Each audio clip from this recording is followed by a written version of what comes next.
नमस्ते बच्चों, आज हम पाठ 11 कर रहे हैं जब सिनेमा ने बोलना सीखा। आप मूवीज तो बहुत देखते होंगे, है ना। आज हम इन्हीं मूवीज की बात कर रहे हैं। पहली फिल्म जो आवाज के साथ दर्शकों के सामने आई थी, आज उसी की बात की जा रही है। वह सब सजीव है, सांस ले रहे हैं, 100% बोल रहे हैं। 78 मुर्दा इंसान जिंदा हो गए, उनको बोलते बातें करते देखो। देश की पहली स्वाकथा बोलती फिल्म आलम आरा के पोस्टरों पर विज्ञापन की ये पंक्तियां लिखी हुई थी। जो पहली फिल्म आई थी आलम आरा आवाज के साथ, उसके विज्ञापन में ये पंक्तियां लिखी थी ताकि लोग हैरान हो जाएं कि कैसे मुर्दा लोग बोलने लगे हैं, सांस लेने लगे हैं, और लोग इस फिल्म को देखने ज्यादा से ज्यादा संख्या में आए। 14 मार्च 1931 की वह ऐतिहासिक तारीख भारतीय सिनेमा में बड़े बदलाव का दिन था। इस दिन पहली बार भारत के सिनेमा ने बोलना सीखा। ये पहली ऐसी फिल्म थी जिसमें आवाज थी। हालांकि वह दौर ऐसा था जब मूक सिनेमा लोकप्रियता के शिखर पर था। मूक होता है जिसमें बोल नहीं सकता, उसको बोलते हैं मूक। तो पहले जो शुरुआत में फिल्में आती थी वह बिल्कुल गूंगी फिल्में होती थी जिनमें आवाज नहीं होती थी। आलम आरा पहली फिल्म थी जो आवाज के साथ रिलीज हुई थी। पहली बोलती फिल्म जिस साल प्रदर्शित हुई, उसी साल कई मूक फिल्में भी विभिन्न भाषाओं में बनी। अगर बोलती फिल्मों का नया दौर शुरू हो गया था, ये वो समय था जब बोलती हुई फिल्मों का नया दौर आ गया था कि अब बोलती फिल्में आने लग गई। पहली बोलती फिल्म बनाने वाले फिल्मकार थे अर्देशीर एम ईरानी। अर्देशीर ने 1929 में हॉलीवुड की एक बोलती फिल्म शोबॉट देखी और उनके मन में बोलती फिल्म बनाने की इच्छा जगी। पारसी रंगमंच के एक लोकप्रिय नाटक को आधार बनाकर उन्होंने अपनी फिल्म की पटकथा बनाई। इस नाटक के कई गाने ज्यों के त्यों फिल्म में ले लिए गए। एक इंटरव्यू में अर्देशीर ने उस वक्त कहा था, हमारे पास कोई संवाद लेखक नहीं था, गीतकार नहीं था, संगीतकार नहीं था, इन सब की शुरुआत होनी थी। अर्देशीर ने फिल्म के गानों के लिए स्वयं की धुनें चुनी। फिल्म के संगीत में महज 3 वाद्य तबला, हारमोनियम और वायलिन का इस्तेमाल किया गया। आलम आरा में संगीतकार या गीतकार में स्वतंत्र रूप से किसी का नाम नहीं डाला गया। इस फिल्म में पहले पार्श्व गायक बने WM खान।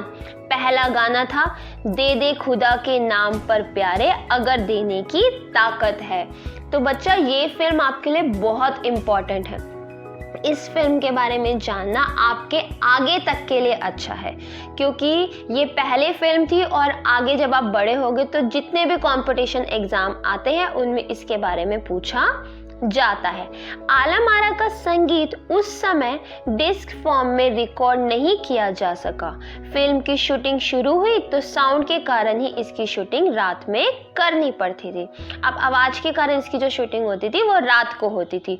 मूक युग की अधिकतर फिल्मों को दिन के प्रकाश में शूट कर लिया जाता था, मगर आलम आरा की शूटिंग रात में होने के कारण इसमें कृत्रिम प्रकाश व्यवस्था करनी पड़ी। जो मूक फिल्में थी उनका हमेशा शूटिंग दिन में हो जाती थी नॉर्मल रोशनी में, लेकिन आलम आरा की शूटिंग इन्हें रात को करनी पड़ रही थी और रात को करने के कारण इन्हें नकली प्रकाश की आवश्यकता पड़ती थी। नकली प्रकाश मतलब लाइट्स वगैरह की। जो नॉर्मल फिल्में हो रही थी दिन में, उनको तो सूरज के प्रकाश में हो जाती थी, लेकिन इस फिल्म को अलग लाइटों में लाइटें लगाकर शूट किया गया। यहीं से प्रकाश प्रणाली बनी जो आगे फिल्म निर्माण का जरूरी हिस्सा बनी। यहीं से प्रकाश की व्यवस्था का टाइम शुरू हो गया। आप देखते हो ना, जब फिल्मों की शूटिंग होती है तो कितनी सारी लाइट्स लगी होती है। पहली बार आलम आरा में ही इन लाइट्स का प्रयोग हुआ था। यहीं से प्रकाश करना शुरू किया गया, फिल्मों में इनका प्रयोग हुआ। आलम आरा ने भविष्य के कई स्टार और तकनीशियन तो दिए ही, अर्देशीर की कंपनी तक ने भारतीय सिनेमा के लिए 150 से अधिक मूक और लगभग 100 स्वाक फिल्में बनाई।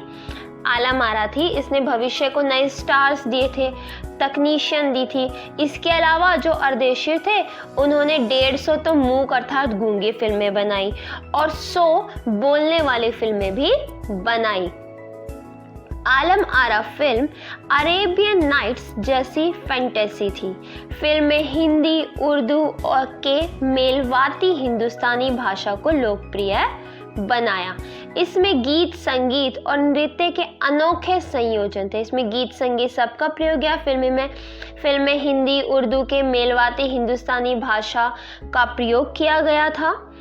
फिल्म की गायिका जुबेदा थी, नायक थे विट्ठल।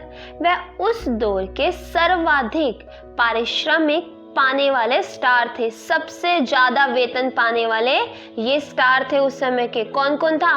नायिका अर्थात हीरोइन थी जुबेदा और नायक हीरो था विट्ठल। उनके चयन को लेकर भी एक किस्सा काफी चर्चित है। विट्ठल को उर्दू बोलने में मुश्किलें आती थी। पहले उनका बतौर नायक चयन किया गया, मगर इसी कमी के कारण उन्हें हटाकर उनकी जगह महबूब को नायक बना दिया गया। विट्ठल उर्दू नहीं बोल सकते थे अच्छी तरह, इसलिए पहले उन्हें चुना गया था, लेकिन फिर उर्दू के कारण हटा दिया। फिर उनकी जगह महबूब को नायक बना दिया गया। विट्ठल इस बात से नाराज हो गए और अपना हक पाने के लिए उन्होंने मुकदमा कर दिया। विट्ठल कोर्ट तक पहुंच गए अपना हक पाने के लिए कि पहले मुझे लिया है तो मैं ही ये फिल्म करूंगा।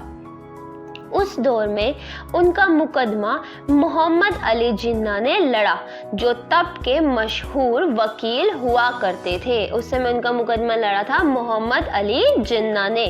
विट्ठल मुकदमा जीते और भारत की पहली बोलती फिल्म के नायक बने। विट्ठल वो मुकदमा जीत गए, जिसके कारण जो अर्देशीर थे उन्हें विट्ठल को ही अपनी फिल्म में लेना पड़ा और वो पहली बोलती फिल्म के नायक बने।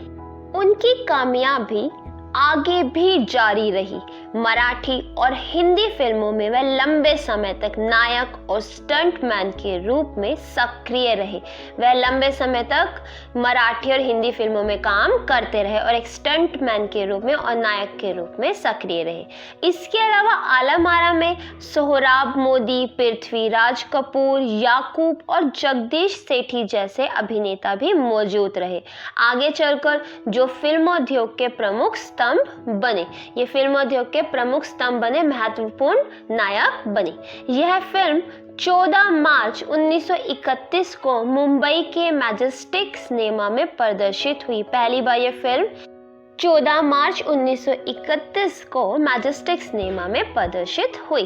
फिल्म 8 सप्ताह तक हाउसफुल चली। 8 सप्ताह, पता है ना, 8 वीक तक वो फिल्म हाउसफुल रही और भीड़ इतनी उमड़ती थी कि पुलिस के लिए नियंत्रण कर पाना मुश्किल हो जाया करता था। पहली बोलती फिल्म थी तो हर कोई देखना चाहता था, इसलिए सिनेमा के बाहर हमेशा इतनी भीड़ इकट्ठी हो जाया करती थी फिल्म देखने वालों की कि पुलिस को वहां पे आके लोगों को नियंत्रित करना पड़ता था।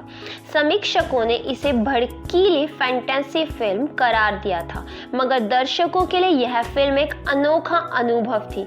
यह फिल्म 10,000 फुट लंबी थी और इसे 4 महीनों की कड़ी मेहनत से तैयार किया गया था।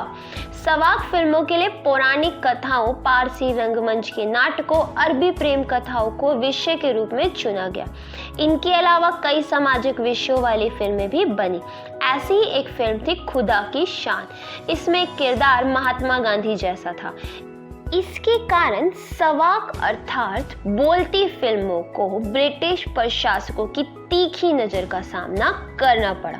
सवाक सिनेमा के नए दौर की शुरुआत कराने वाले निर्माता निर्देशक अर्देशीर इतने विनम्र थे कि जब 1956 में आलम आरा के प्रदर्शन के 25 वर्ष पूरे होने पर उन्हें सम्मानित किया गया और उन्हें भारतीय सवाक फिल्मों का पिता कहा गया, तो उन्होंने उस मौके पर कहा था, मुझे इतना बड़ा खिताब देने की जरूरत नहीं है, मैंने तो देश के लिए अपने हिस्से का जरूरी योगदान दिया है। आप सबने अभी पढ़ा कि अर्देशीर को आलम आरा के लिए 25 वर्ष पूरे होने पर सम्मानित किया गया था। उन्हें भारतीय सवाक फिल्मों का पिता कहा गया था, क्योंकि भारत में पहली बार बोलती हुई फिल्म अर्देशीर ही लाए थे। ओके, आगे है, जब पहली बार सिनेमा ने बोलना सीख लिया, सिनेमा में काम करने के लिए पढ़े लिखे अभिनेता अभिनेत्रियों की ज़रूरत भी शुरू हुई। जब फिल्म बोलती नहीं थी तो कोई भी एक्टिंग कर लेता था, लेकिन अब जब सिनेमा में आवाज़ आने लग गई तो पढ़े लिखे लोगों की ज़रूरत पड़ने लगी। क्योंकि अब संवाद भी बोलने थे, इसलिए पढ़े लिखे चाहिए थे अभिनेता अभिनेत्री। सिर्फ अभिनय से काम नहीं चलने वाला था। मूक फिल्मों के दौर में तो पहलवान जैसे शरीर वाले, स्टंट करने वाले, उछल कूद करने वाले अभिनेताओं से काम चल जाया करता था। अब उन्हें संवाद बोलना था, अर्थात अपना डायलॉग बोलना था। और अब गायन की प्रतिभा की भी कद्र होने लगी थी, इसलिए आलम आरा के बाद आरंभिक सवाक दौर की फिल्मों में कई गायक अभिनेता बड़े पर्दे पर नजर आने लगे। अब बोलती हुई फिल्मों में बहुत सारे गायकों को भी मौका मिलने लगा, उनकी प्रतिभा की पहचान होने लगी।